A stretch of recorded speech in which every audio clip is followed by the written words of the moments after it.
Hey everybody, and welcome back to Let's Play Tokyo Xanadu EX Plus. Sorry about that. So last time out, we did a fair bunch of the friendship episodes. We've got just a couple more to go through, and then we can finally continue the story. So let's start off with Ryota, shall we? Because Ryota's is pretty short. And then we got one more after that. And yeah, this Magical Girl Elisa game, basically, at least the character model and the name is based on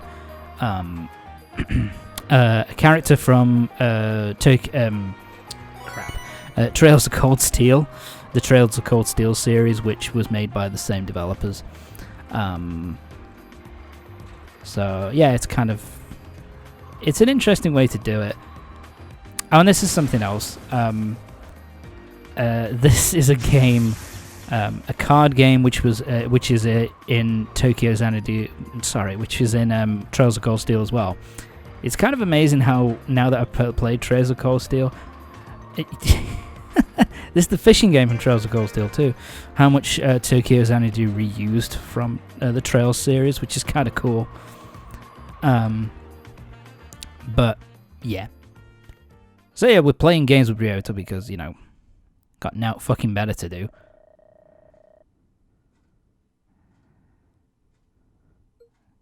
Time to get some candy, bitches.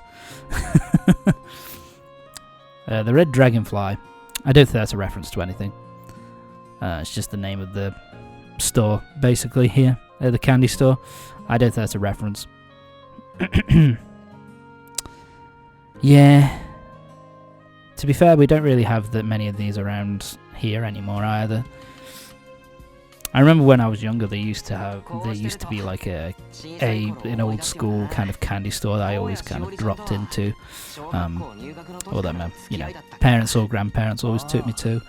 But yeah, places like this don't really exist anymore, which is kind of a shame. They were always so cool to kind of look around and browse and shit.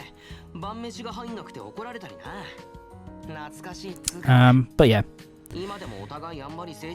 I guess we both haven't really grown up. Speak for yourself, bitch.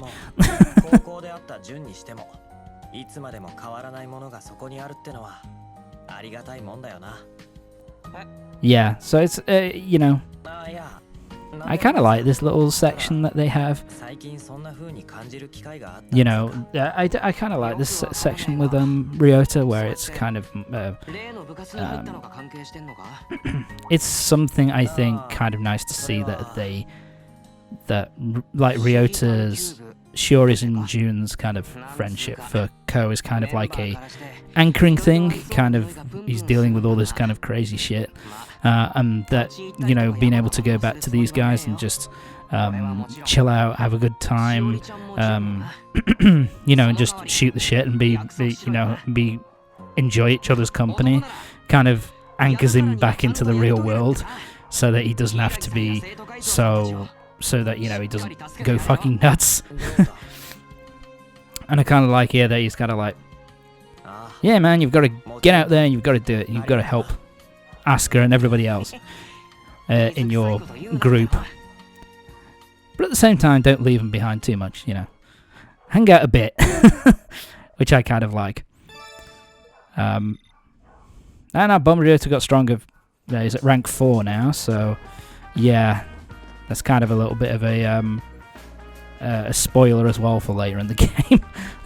The fact that Ryota has as a level. But anyway, it's time for us to do our final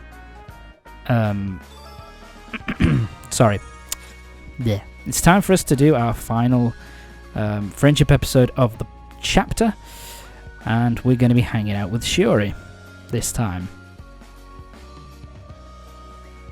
So what's going on with her? She's standing on a rooftop at school. Something's going on. So what's going on? Let's find out, shall we?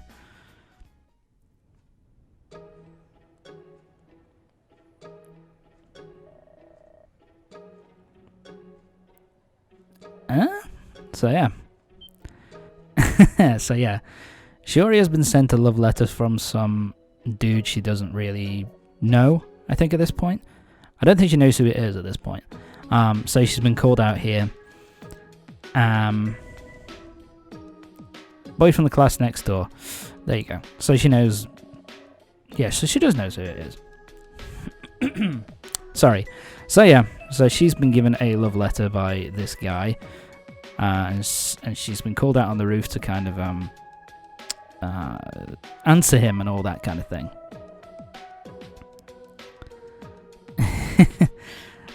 What I kind of like is that Ko kind of really hones in on the, oh, you mean the tall, handsome dude? You know what I mean? He kind of he's kind of like, something's bothering him. I wonder what it could be. Yeah, you know, it's played kind of nicely here that Ko is kind of like,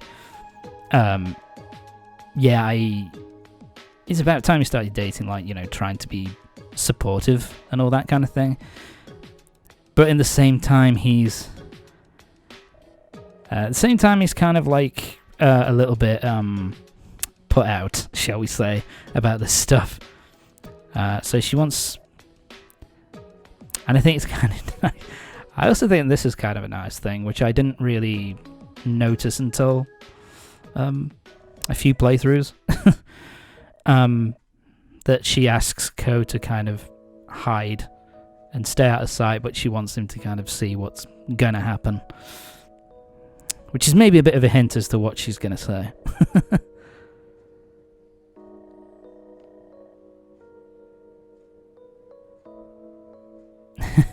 Yeah, he's a bit worried, but must have some decency. I like that. Can't give him too much props.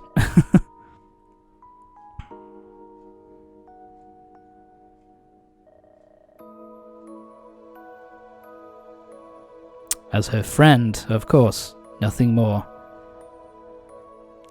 So yeah, Ko's a little bit conflicted here. He doesn't, you know, he knows that he has to be kind of supportive, but he doesn't feel quite right about it. Which you know, it's kind of cool.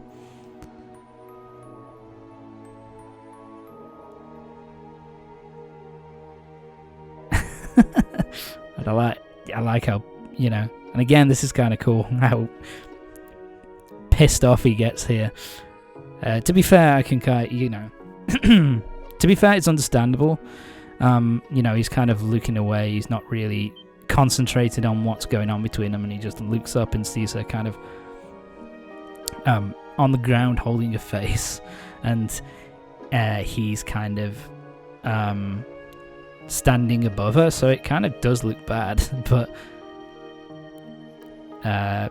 yeah, Shiori got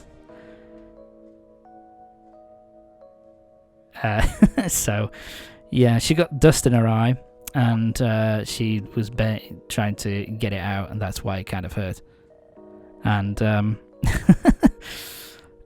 and yeah, he was kind of standing over her because he was kind of worried about, you know, the fact that she was in pain and stuff like that.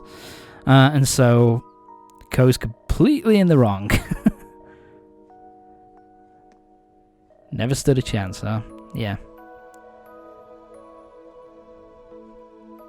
So yeah.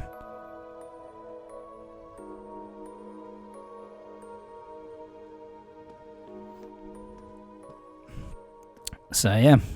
Shiori has rejected his feelings. He's kind of told him, no, I'm not interested. How'd you feel about that, Ko?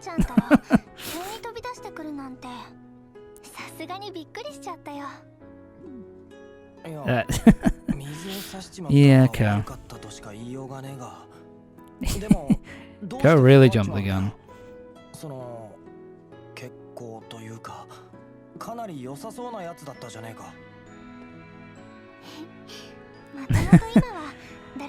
Yeah, it's kind of interesting how with Shiori he doesn't really tell her how he's actually feeling at this moment in time.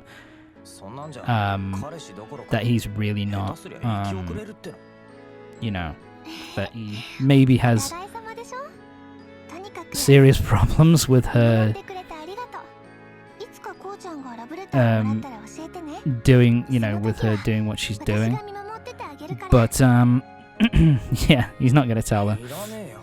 And to be honest, I think she kind of uses this as an excuse. You know, the fact that you know, she says to Ko that basically has to look after him, so therefore she can't,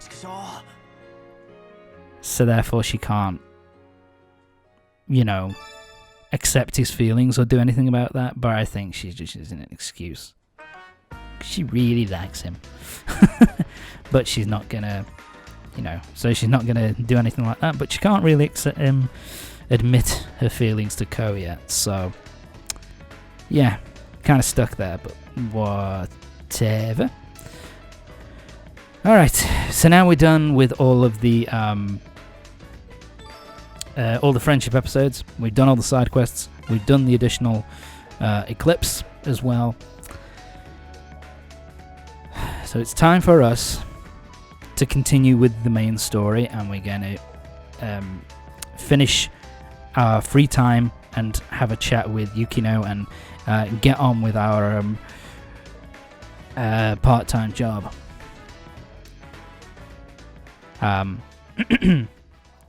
So yeah, what she does here is, and I think this is where she kind of sorry. I'm sorry if you can hear the dogs in the background. Fucking hell, just shut the fuck up. Sorry. Basically, she kind of tells you there at the beginning as well that basically she's kind of a store place where you can buy stuff from the eclipse. So if you want to level up, if you need eclipse materials to kind of level up kind of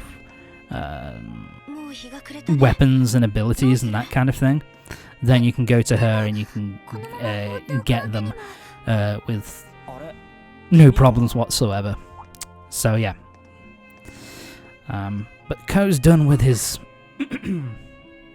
sorry, Ko's done with his part-time job for the day, and so now we're meeting up with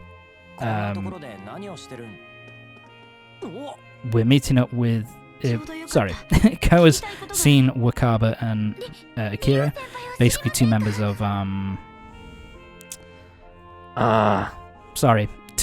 of Spika, and they're wandering around at night because they're trying to find Rion, who's gone fucking missing. So yeah, this is going well, isn't it?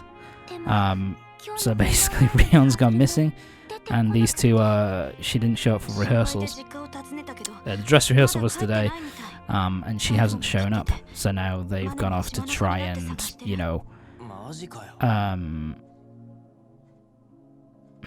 so they've been wandering around trying to find her.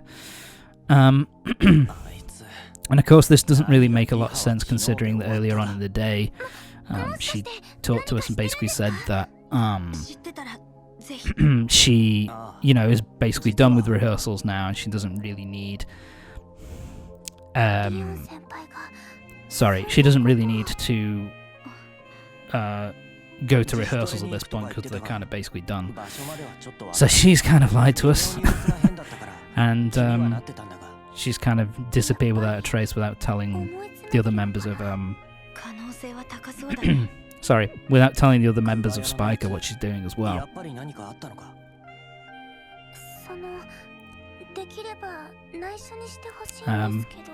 And apparently something's up with her, so let's see, what are they going to say?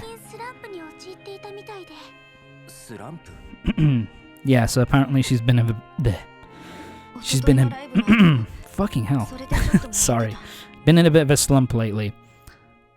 The last few rehearsals she hasn't really been herself.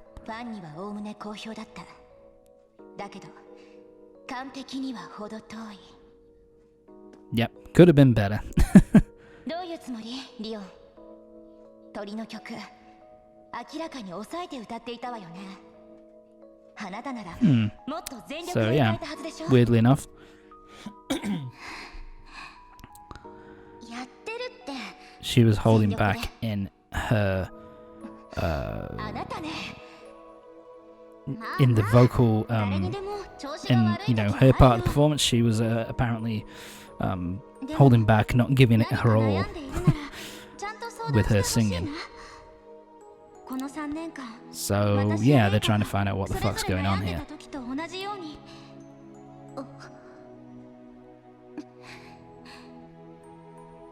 And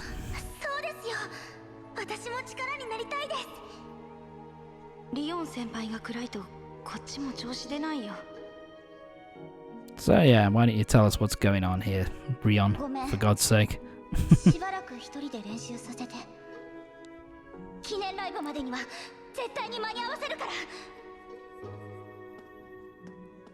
So yeah, she decides not to do that.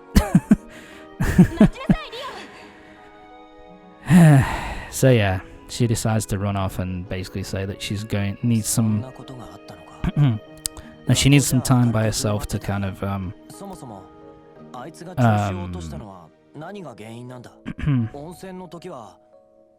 she needs some time on her own to kind of work things out, and hasn't really got in touch with any of them since. So yeah, this isn't this is particularly going very well at this moment in time.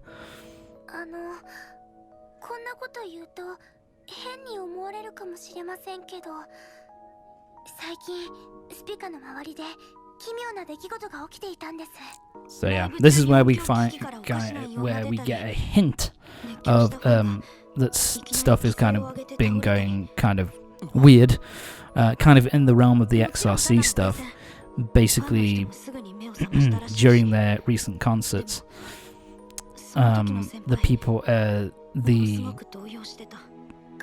speakers, the equipment has been kind of bugging out recently, and they don't really, and there's no kind of real sorry, there's no kind of real explanation as to what's been going on with it, but they think it involves Rion in some way, or in some way. So yeah, so therefore Ko, because he likes sticking his nose into other people's business, and because he wants to because he wants to help Rion out, he's gonna kind of jump in and tell tell the girls here that he's basically leave it to him, let him deal with this shit, and everything will be just fine.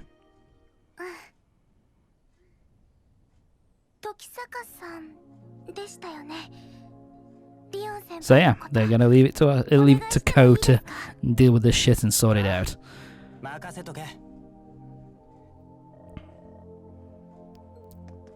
Exchange NIR info. Don't let Rion know that you've done that. Or Shiori for that matter, getting girls' phone numbers. But moving on. Is at this point now that you can actually get some additional what's the word? Wisdom points here. Because she kind of tells you where she goes to a place out in the suburbs where it's nice and quiet and nobody goes there. And so what was the place that she mentioned? The abandoned factory. So pick the abandoned factory and you get some extra wisdom points, which is also always useful to have. Yeah, and weirdly enough, it was also where the Blaze used to hang out, and where we've had that fight in the past, where there's been, Eclipse activity in the past. So anyway, that's going to be it for this part of Tokyo Xanadu EX Plus. Join me next time for the next part, when we'll be meeting up with Rion, and we're going to be finding out what's been going on with her and Spika. So join me next time for the next part of Tokyo Xanadu EX Plus. See you next time.